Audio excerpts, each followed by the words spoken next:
लोकतंत्र में गरीबों को सबसे महत्वपूर्ण अधिकार जो अगर मिला है तो वो वोट का मिला है।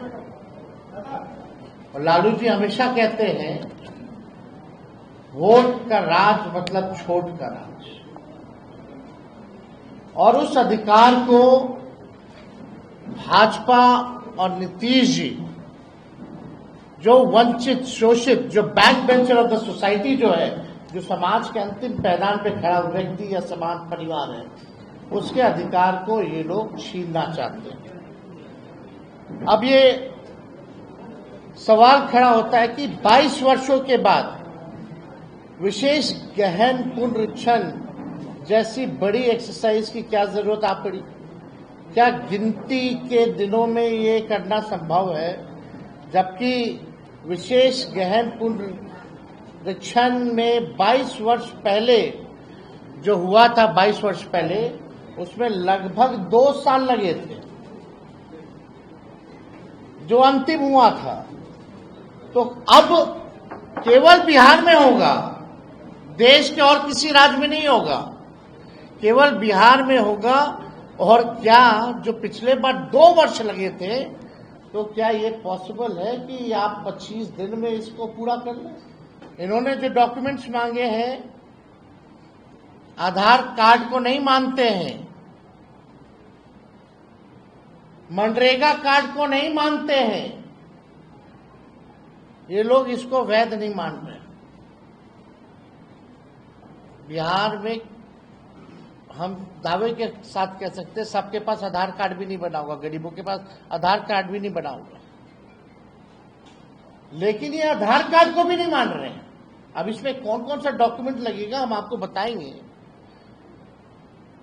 लेकिन आप बताइए, कुछ दिन पहले ही चुनाव आयोग का एक एक्सरसाइज था कि वोटर लिस्ट और आधार कार्ड को लिंक किया जाए ताकि डुप्लीकेसी ना हो।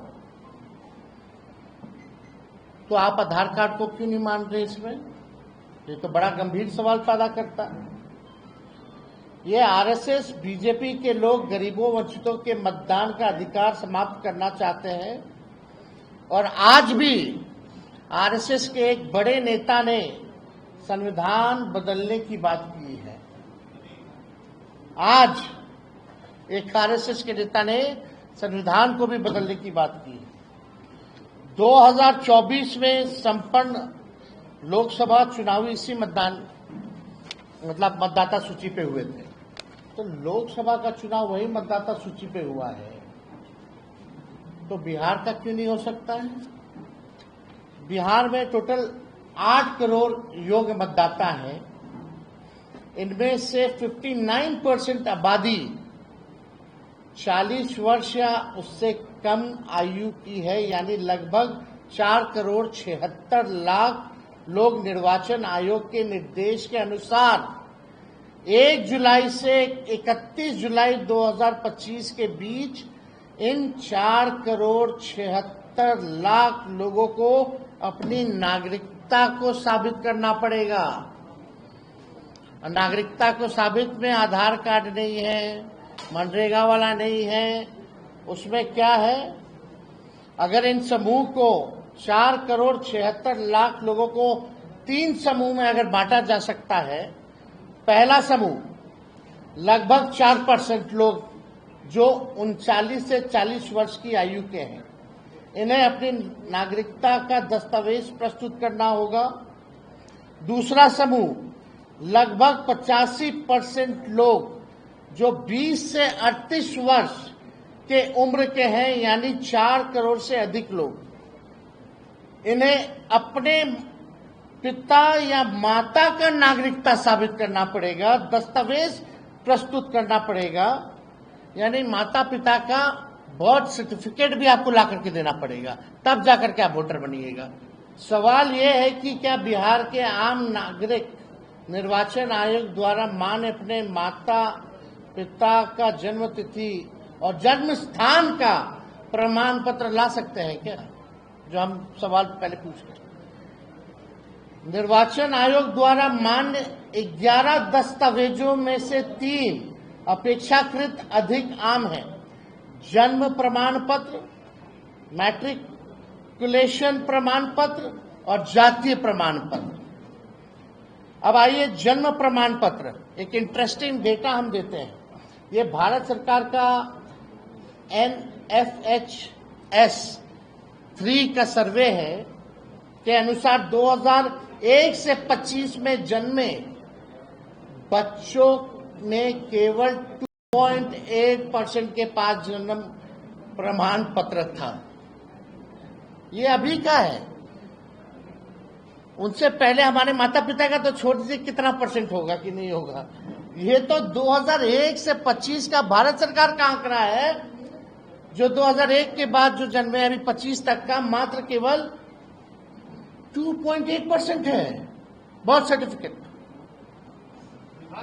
तो आप बिहारी का बता रहे हैं, ये बिहार का ही डेटा हम दे रहे हैं स्पेसिफिकली। मैट्रिक प्रमाण पत्र का देखिए, NFHS 2 के अनुसार आज 40 से 60 वर्ष के पुरुषों में से केवल 10 से 13% ने हाई स्कूल की पढ़ाई पूरी की है। और जो हाई स्कूल का पढ़ाई अगर पूरी नहीं किया उसका क्या, वो कहां से लाएगा, क्या देगा? हम लोग हर एक प्लेटफॉर्म पे हमारा इंडिया अलायंस महागठबंधन मजबूती के साथ लड़ेगा। हम जनता के साथ खड़े हैं, बिहार अलर्ट है, कोई कंफ्यूजन में ना रहे। बिहार के लोग राजनीतिक सामाजिक रूप से सबसे जागरूक प्रदेश है और ये साजिश को देखते हुए बिहार और हर एक बिहारी जो है अलर्ट है। ऐसा गलती मत कीजिएगा कि भुगतना पड़े।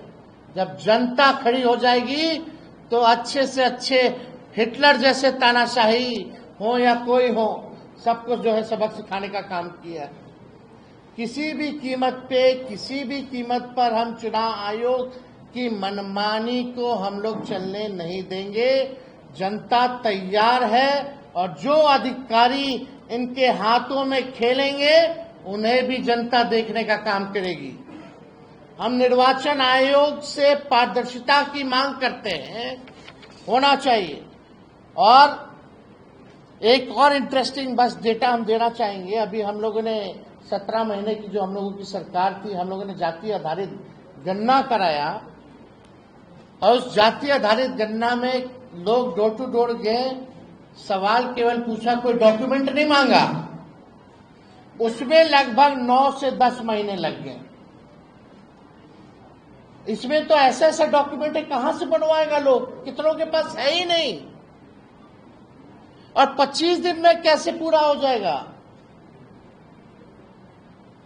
अगर 2 महीने में आप 8 करोड़ लोगों का सूची, मतदाता सूची बना सकते हो, तो 2 महीने के अंदर जाति जनगणना पूरे देश में कराइए। ये हम लोगों की मांग है, कराइए। फेज वाइज क्यों कर रहे हैं? भारत सरकार के अनुसार बिहार के 2 करोड़ 90 लाख मजदूर, जो हमने आपको पहले भी बताया, वो बाहर है, पलायन है। उनके लिए क्या व्यवस्था है? जो पलायन करके जो भी मजदूर गए हैं उनके लिए कोई व्यवस्था तो होनी चाहिए ना। क्या है व्यवस्था? आप तो मीडिया हो, आप लोगों को तो सब कुछ पता रहता है, लेकिन आप लोगों को भी आश्चर्य लग रहा होगा कि क्या कर रहा है भाई चुनाव आयोग। ये तो मजाक उड़ा रहे हैं, संविधान का मजाक उड़ा रहे हैं, लोकतंत्र का मजाक उड़ा रहे हैं, गरीब बिहार के मतदाताओं का मजाक उड़ा रहे हैं, उनका हक अधिकार छीना जा रहा है।